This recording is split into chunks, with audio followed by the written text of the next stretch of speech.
guys, welcome back to Freedom Homestead. I'm Tangy, and you might be wondering what in the world I'm doing. So you probably heard the song Watermelon Crawl. Well, this is a watermelon wall. So what I'm doing is I'm creating a trellis, and I hope this works.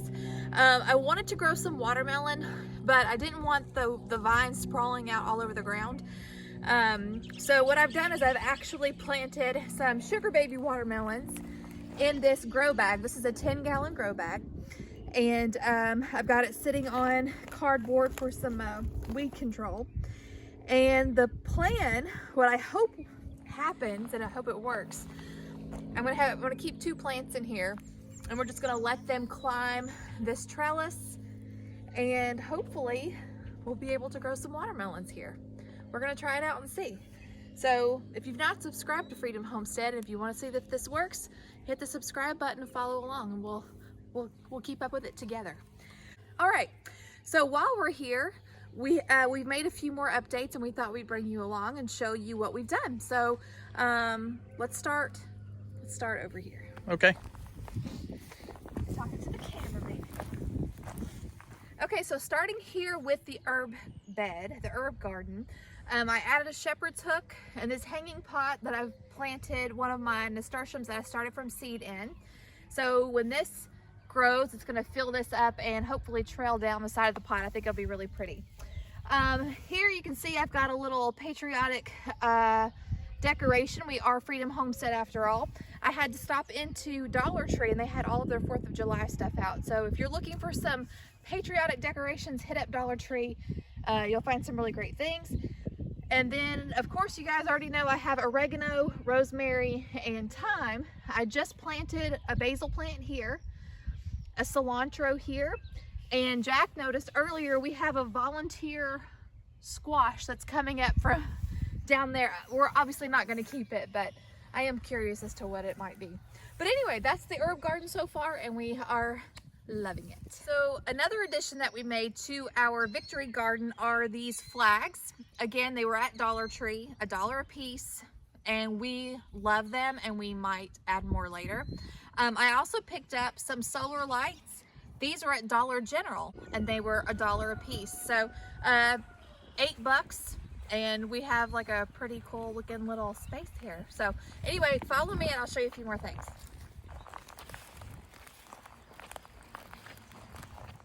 I thought we had a mole in the garden, but looking at it, I think the dog just stepped in the garden bed. But I went ahead and went to Dollar Tree and picked up several pinwheels.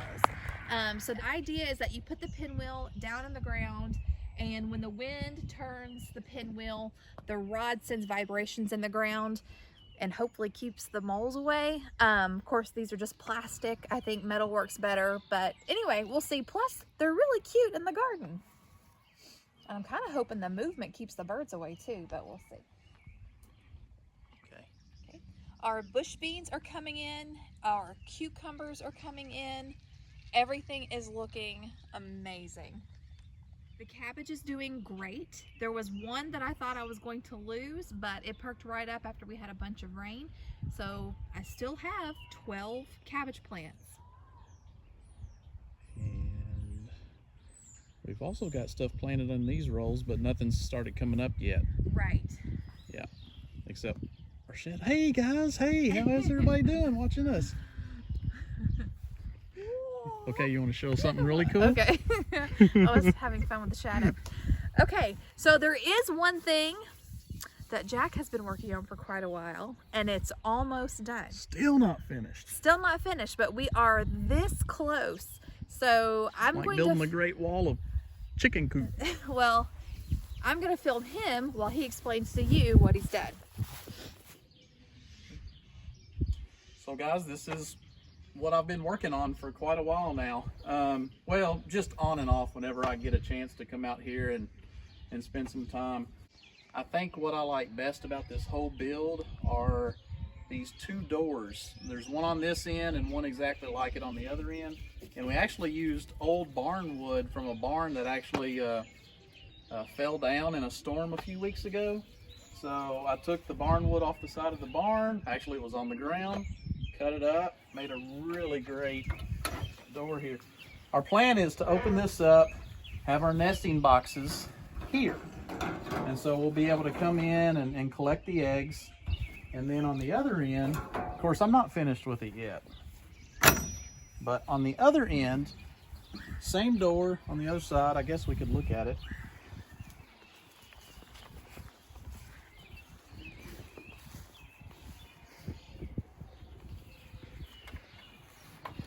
I like this door too. The plan is to use this door as a clean out. Be able to open this up, take a push broom, sweep everything out, put all new fresh stuff in, just as a clean out door. And then of course, this was built out of pallets inside. I don't know if you can see that, but this was built out of pallets. These are just pallet walls and metal roof. We had extra metal left over from when we had the garage built. And then it's sitting on pallets too, which makes this extremely heavy. It's 12 feet long, it's 4 feet wide. It's basically a chicken condominium. So I guess it could be a cool clubhouse if we never put chickens in it. But wait, what do you mean by that? but anyway, with that being said, it's super heavy. Good thing our neighbor over here has a tractor with some forks on the front loader, because he's going to pick it up for us and actually kind of move it. We're going to have it setting a little bit differently, so we can fence off an area over here and have the chickens roam. And I still have to cut out the doors for the chickens to go out, and cut out a window, and then kind of seal up, put some hardware cloth and seal up some holes in it. But I think overall, not having a clue what I was doing, I think I've actually built it. So if anything, I've learned something. Yes, and I already have the paint, which I think I shared it. She wants to paint. Like I said, this is going to be like a chicken condominium. Yeah. She's wanting to paint it and decorate it. We have to seal the It's like the wood new in kids' anyway. room. We have to seal the wood anyway, but the paint that I chose is it's Valspar from Lowe's, and it's called Retro Colonial Blue. So if you're interested in what color it's going to be, that's it. So Yeah, like I said, this has become a much larger project. As we started working on it, it just kept growing and growing and growing. And even though we use reclaimed materials and materials that he collected for free, still costing a lot. But it's big though, so. Well, the only stuff I've really had to buy is the hinges for the doors, the plywood, and screws. True. I did go buy a Sawzall. Yeah. Because I wanted one anyway. Yeah. But I needed it for lots of things. True. But it gave me a good excuse to go to Harbor Freight and buy tools. Yeah. Yeah. So, like he said, all we have left is to adjust some things, add a couple of more doors, paint, put in the bedding, the nesting boxes, and then get our chickens. Yeah. I think that about covers it. So, and then fencing as well. Mm-hmm. So, everybody's been asking me if I know what kind of chickens I want. I do know I want Barred Rock chickens. That's one breed that I want. I haven't really decided on the other ones yet, but I know I do want Barred Rock. That's a good hearty dual purpose chicken. So we just wanted to show you guys really quick what we've got going on, kind of give you an update. But that's all we've got for y'all. Until next time, be vigilant, be prayerful, and be prepared. Bye guys.